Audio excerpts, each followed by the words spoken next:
Okay students, सो circle के जो बचे हुए टॉपिक्स है वो हम लोग इस सेशन के अंदर कंप्लीट करते हैं। स्टार्ट करते हैं टॉपिक नंबर 10। तीन चार टॉपिक्स बचे हुए हम लोग देखते हैं। देखो कुछ और तरीके हैं। मान लो इक्वेशन ऑफ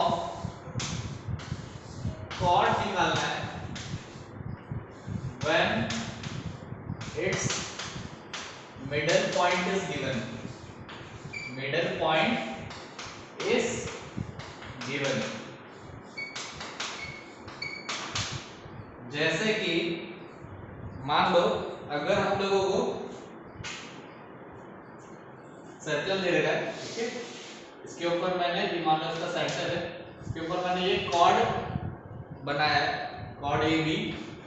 तो ये कॉर्ड ए बी की अगर मुझे इक्वेशन निकालनी है जिसका क्या एक मिड पॉइंट गिवन है, क्या गिवन है, मिड पॉइंट गिवन है, और ये सर्कल भी हम लोगों को गिवन है, सर्कल भी हम लोगों को गिवन है।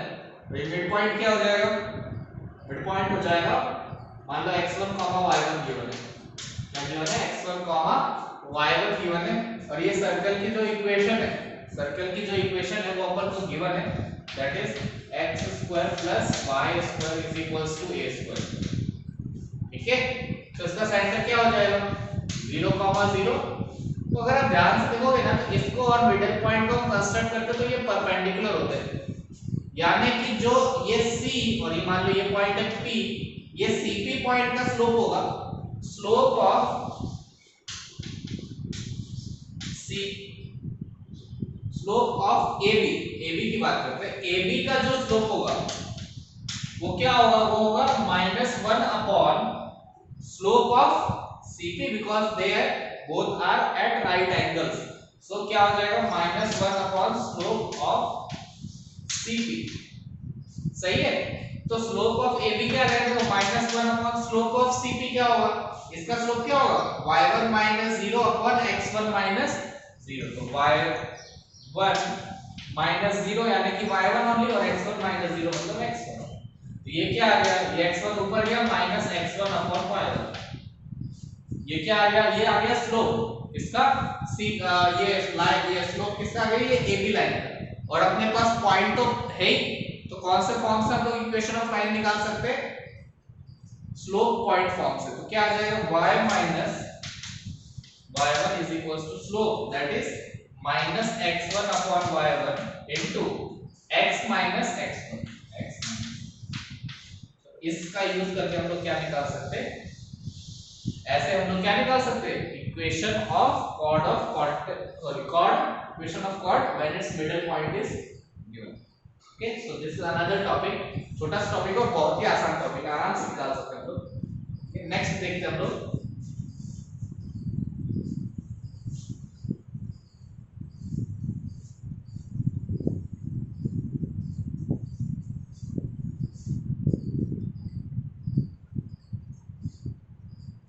नेक्स्ट है, next topic, circle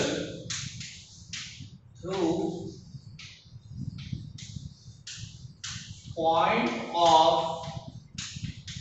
intersection of two circles, point of intersection of two circles। यानी कि हम लोगों को सर्कल की इक्वेशन निकालनी है कहां से, point of intersection of two circles से। मान लो ये दो सर्कल एक दूसरे को कट कर रहे हैं, सॉरी,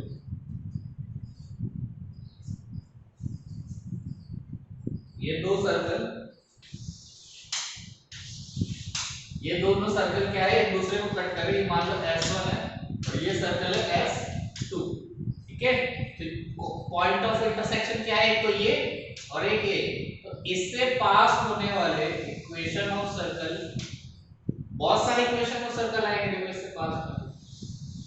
ठीक है, ऐसे बहुत सारे सर्कल आ सकते इन दोनों पॉइंट से पास होने वाले, तो उन दोनों की इक्वेशन ऑफ सर्कल क्या बन जाएगी, पासिंग थ्रू दिस पॉइंट्स, वो आएगा, याद रखना, S1 + lambda times S2 = 0। S1 + lambda times S2 = 0। S1 क्या है, दैट इज दिस पॉइंट, ये फर्स्ट जो पॉइंट है ना, ये सर्कल की इक्वेशन में रखना है, नहीं सॉरी, S1 जो है वो है, S1 जो है वो है फर्स्ट सर्कल की इक्वेशन। क्या है? फर्स्ट सर्कल की इक्वेशन। और S2 जो है वो क्या है? सेकंड सर्कल की इक्वेशन है। बट यहाँ पर एक अनडिफाइंड है लैम्डा। क्या? लैम्डा। अब देखो यहाँ पर कंडीशन क्या है कि लैम्डा की वैल्यू -1 नहीं हो सकती। लैम्डा की वैल्यू -1 नहीं हो सकती। क्यों? क्योंकि लैम्डा -1 हो गया यानी कि S1 -S2 = 0, -S2 उधर गया यानी S1 = S2। तो सर्कल तो क्या हो जाएंगे? सेम। तो सर्कल अगर सेम हो गया तो जो इक्वेशन आएगी वो तो क्या हो जाएगी? वो वही सर्कल के इक्वल आएगी क्योंकि सारे पॉइंट्स इंटरसेक्ट कर एक दूसरे को। ठीक है? सो लैम्डा -1 नहीं हो सकता, S1 + लैम्डा S2 = 0, ये कंडीशन है। अब क्या है, इसकी लैम्डा की वैल्यू फाइंड आउट कैसे करेंगे? वो हम लोगों को यूज करेंगे use of given condition, use of given condition in questions. आई कि नहीं बात सर? अपने को कोई पर्टिकुलर कंडीशन दी होगी, उसका यूज करके हम लोग क्या फाइंड आउट करेंगे? लैम्डा की value. Then we will put and we will find the equation of circle. आई बात समझ में स्टूडेंट्स? सो ये है circle through point of intersection. एक इसके अंदर और कंडीशन है कि अगर एक सर्कल है, ठीक है, S, और एक लाइन है जो क्या कर रहा है, इसके को मतलब इस सर्कल को क्या कर रहा है? कट कर रहा है। तो जो हम लोगों को जो पॉइंट ऑफ इंटरसेक्शन मिलेंगे लाइन और सर्कल के बीच में, उससे पास होने वाले सर्कल की इक्वेशन कैसे निकालेंगे? उसमें भी बहुत सारे सर्कल मिलेंगे हम लोगों को। उसकी जो इक्वेशन आती है वो आती है S + लैम्डा टाइम्स, मान लो ये लाइन की इक्वेशन है L = 0। ठीक है? तो S + लैम्डा टाइम्स L = 0 यहां से आ जाएगा। सिमिलर कंडीशन होगी, लैम्डा -1 के इक्वल नहीं हो सकता। ठीक है? और लैम्डा की वैल्यू कैसे फाइंड आउट करेंगे? According to the given question. Okay students, so this is circle through point of intersection of two circles. ठीक है? तो नेक्स्ट टॉपिक हम लोग देखते हैं, हो गई बात अपने इस टॉपिक की। नेक्स्ट है ना,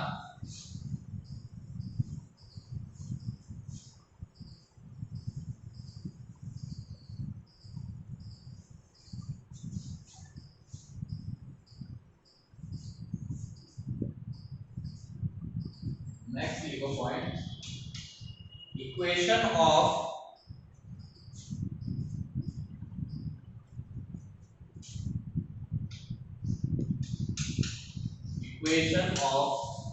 common chord of two circles। equation of common chords of two circles, यानी कि जब हम लोग दो सर्कल बनाएंगे तो उनके बीच में जो कॉमन कॉर्ड है, कॉमन कॉर्ड कौन सा है? ये जो कॉमन कॉर्ड है इसकी इक्वेशन हम लोग कैसे निकालेंगे? दिस इज कॉमन कॉर्ड, या ये कॉमन कॉर्ड है, इसकी इक्वेशन कैसे निकालेंगे? इस सर्कल की इक्वेशन है S1 = 0 और इस सर्कल की इक्वेशन है S2 = 0। सही है? तो कैसे निकालेंगे इस इक्वेशन? हम लोग ये कॉर्ड, कॉमन कॉर्ड की इक्वेशन कैसे निकालेंगे वो याद रखें आप लोग। कॉमन कॉर्ड की जो इक्वेशन होती है वो ये होती है, equation of common cord, equation of common cord. ठीक है? तो वो हो जाएगी, देखो कैसे आएगा, देखो मैं दिखाता हूँ। देखो अभी हम लोगों ने देखा था ना equation of circles passing through a circle and a line. ठीक है? A circle and a line क्या होता था? S1, क्योंकि यहाँ सर्कल की इक्वेशन S1 है, प्लस लैम्डा टाइम्स L। सही है? यही होता था फर्स्ट के लिए, फर्स्ट सर्कल के लिए। समझ में आ रही बात? अभी जो हमने पिछला टॉपिक पढ़ा था, तो अगर मैं ये S1 सर्कल लूं और ये लाइन लूं सिर्फ, तो इनके पॉइंट ऑफ इंटरसेक्शन से पास होने वाले सर्कल की इक्वेशन क्या आएगी, S1 प्लस लैम्डा L। और अगर दूसरा सर्कल और यही लाइन लो तो क्या आएगी इक्वेशन ऑफ सर्कल, वो आएगी S2 plus lambda times L, क्योंकि लाइन की इक्वेशन तो सेम है। अब ये दोनों जो सर्कल्स की इक्वेशन है वो सेम होगी। क्यों होगी सेम, क्योंकि मतलब ये जो पॉइंट्स है ये तो दोनों सेम ही आ रहे हैं ना दोनों कंडीशन में।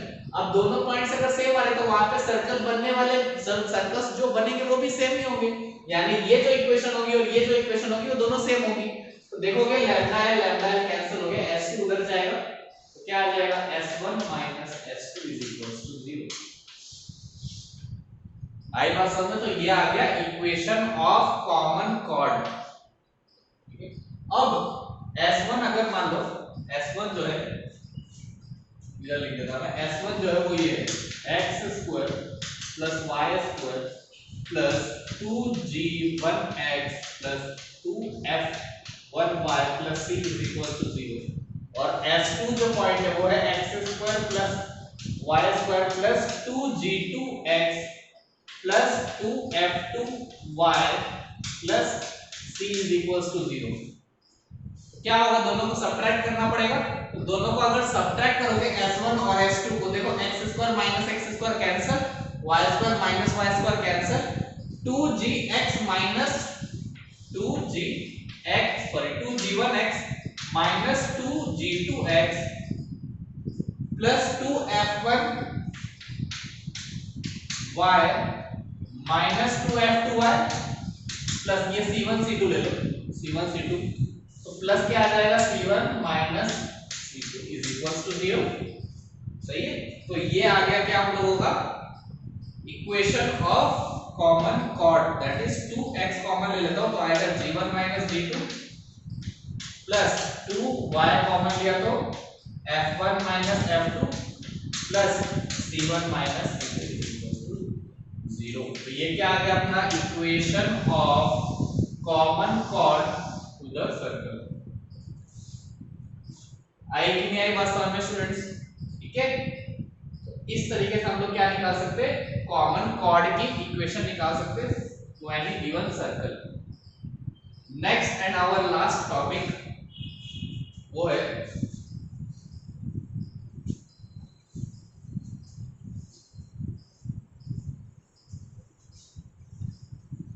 आखिरी जो टॉपिक है वो है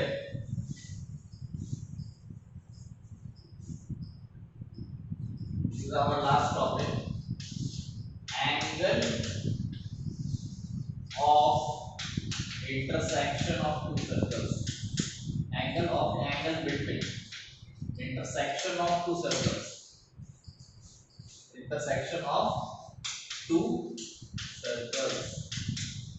This is our last topic, इसका फॉर्मूला हम लोग वो याद रखेंगे, ठीक है। देखो मान लो ये दो सर्कल है, ठीक है, ये सर्कल S1 है, ये सर्कल S2 है। तो जो पॉइंट ऑफ इंटरसेक्शन है दैट इज दिस, इनके बीच का एंगल निकालना है। तो कैसे निकालेंगे, इस पॉइंट पर दोनों सर्कल से टेंजेंट ड्रॉ करो, ठीक है। जो टेंजेंट्स के बीच में जो एंगल बनेगा ना वही वो सर्कल के बीच में भी एंगल होगा। ऑब्वियस सी बात है ना, क्योंकि टेंजेंट जो है उस पॉइंट पर वो सर्कल के ही उसमें होता है, मतलब लाइन में होता है। आई बात समझ में, तो सर्कल के बीच का एंगल किसी भी पॉइंट ऑफ इंटरसेक्शन पे क्या होगा, उसी पॉइंट ऑफ इंटरसेक्शन पे टेंजेंट्स ड्रॉ करो और उन दोनों टेंजेंट्स के बीच का जो एंगल होगा वही क्या होगा, सर्कल के बीच का एंगल होगा। अब देखो टेंजेंट की इक्वेशन तो हम लोग आराम से निकाल सकते हैं। अगर सर्कल की इक्वेशन दे रखा है, ये पॉइंट हम लोगों को पता है, ये पॉइंट अगर हम लोगों को पता है तो हम लोग ये दोनों टेंजेंट की इक्वेशन निकाल सकते हैं। और दो लाइन के बीच में एंगल निकालने का फॉर्मूला भी हम लोग जानते हैं। दो लाइन के बीच में एंगल निकालने का फॉर्मूला भी हम लोग जानते हैं, तो उसका यूज करके हम लोग क्या निकाल सकते हैं, ये एंगल थीटा निकाल सकते हैं। बट अगर मान लो मुझे एक फॉर्मूला है वो मैं लिखवा देता हूं, वो फॉर्मूला आप लोग लिख ले, उसका यूज करके हम लोग डायरेक्ट सॉल्व कर सकते हैं। ये अपने को equation of tangents find out करने की जरूरत नहीं पड़ेगी।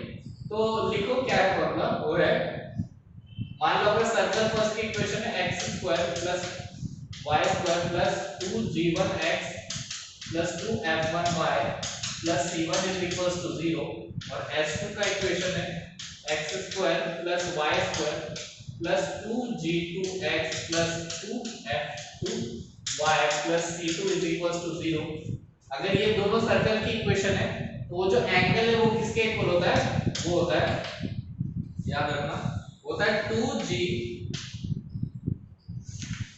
2 bracket g1 g2 minus plus f1 f2 minus of c1 plus c2 upon 2 square root g1 square plus f1 square minus c, और दूसरा है g2 square plus f2 square minus c2। आई बस में क्या है फॉर्मूला, cos थीटा, यानी कि इन दोनों के बीच का एंगल जो है उसका कोसाइन की वैल्यू किसके इक्वल होती है, 2 times g1 g2 plus f1 f2 minus c1 plus c2 divided by 2 square root of g1 square plus f1 square minus c bracket next square root g2 square plus f2 square minus c।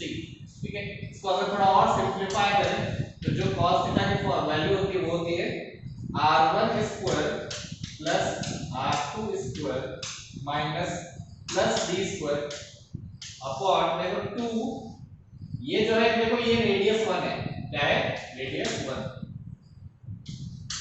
और ये जो है ये दूसरा वाला जो square root है ये क्या है, रेडियस 2। तो ये भी एक फॉर्मूला है, ठीक है, रेडियस और r1 r2 के बीच में। इसमें r1 क्या है, फर्स्ट सर्कल का रेडियस, r2 क्या है, सेकंड सर्कल का रेडियस, और जो ये d है, ये d जो है ये है इनके बीच के सेंटर्स की डिस्टेंस, सेंटर के बीच की डिस्टेंस। आई बात समझ में, मान लो ये c1 है और ये c2 है, इसका सेंटर, इन दोनों के जो बीच की डिस्टेंस होगी दैट इज ओनली d। आई बात समझ में, ठीक है। तो ये हो गया angle between intersection of two circles.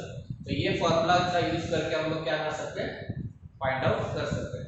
ये जो है ना, ये फार्मूला अगर आप ध्यान से देखो ना, दोनों फार्मूला सेम ही है, r1 square plus r2 square कर लो प्लस d स्क्वायर कर दो।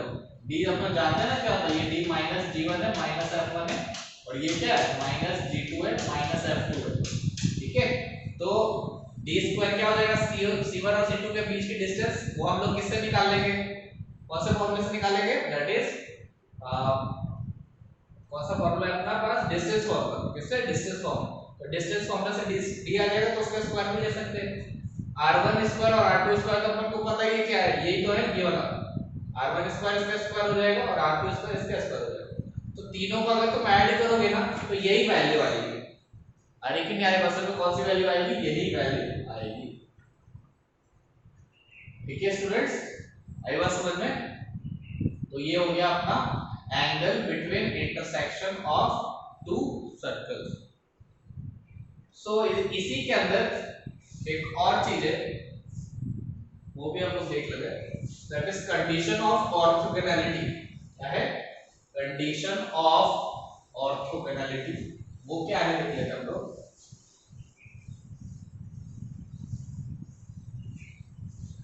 कंडीशन ऑफ ऑर्थोगोनैलिटी का क्या मतलब है,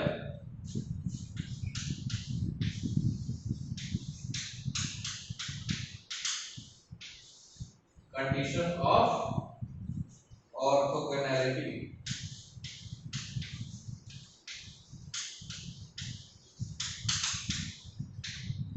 कंडीशन ऑफ ऑर्थोगोनैलिटी का मतलब है कि जो सर्कल के बीच में, अभी हमने देखा था ना कि सर्कल के बीच में एंगल हम लोग निकाल रहे थे, तो कि जो पॉइंट ऑफ इंटरसेक्शन है उनके बीच में जो एंगल आ रहा है उनके बीच का एंगल अगर 90 डिग्री हो जाए, क्या हो जाए, 90 डिग्री हो जाए, that is the condition of orthogonality. यानी कि जो दो सर्कल है they are perpendicular to each other, ठीक है। सो वो पॉइंट ऑफ इंटरसेक्शन पे जो हम टेंजेंट्स ड्रॉ करेंगे उनके बीच का एंगल कितना हो जाएगा 90 डिग्री, यानी कि जो हमने फॉर्मूला लिखा था cos थीटा क्या था 2 g1 g2 plus f1 f2 minus c1 plus c2 upon 2 square root था कुछ g1 square plus f1 square minus c1 और g2 square plus f2 square minus c2। तो अगर ये जो थीटा है ये क्या है 90 डिग्री है, तो cos 90 कितना होता है cos 90 होता है 0। cos 90 क्या होता है 0। तो ये पूरी जो वैल्यू है ये किसके इक्वल आ जाएगी 0। तो ये जो डिनोमिनेटर क्रॉस मल्टीप्लाई होगा तो 0 बन गया, यानी कि इसको ही क्या होना पड़ेगा 0 होना पड़ेगा, यानी कि कंडीशन ऑफ ऑर्थोगोनैलिटी क्या आ जाएगी 2 bracket g1 g2 plus f1 f2 minus c1 plus c2 जो है उसकी वैल्यू किसके इक्वल होनी चाहिए 0 के इक्वल होनी चाहिए। तो हो जाएगा ये माइनस c1 प्लस c2 को कर ले आप, ये बन जाएगा 2 g1 g2 plus f1 f2 इसकी वैल्यू किसके इक्वल माइनस हो जाएगा तो प्लस हो जाएगा, ये हो गया c1 plus that is the condition of orthogonality. आई बात समझ में क्या है कंडीशन ऑफ ऑर्थोगोनैलिटी। सबसे पहली बात ऑर्थोगोनल मतलब कि दो सर्कल के जो पॉइंट ऑफ इंटरसेक्शन है उनके बीच का जो एंगल है वो कितना होना चाहिए 90 डिग्री, यानी कि जब टेंजेंट्स ड्रॉ करेंगे पॉइंट ऑफ इंटरसेक्शन पे तो उनके बीच में जो एंगल है वो कितना आना चाहिए 90 डिग्री। तो उसी का फार्मूला हम लोगों ने यूज करके एंगल बिटवीन टू टेंजेंट्स का यूज करके पुट करके cos 90 क्या होता है 0, यानी कि इसकी वैल्यू किसके इक्वल पुट करी 0 के इक्वल।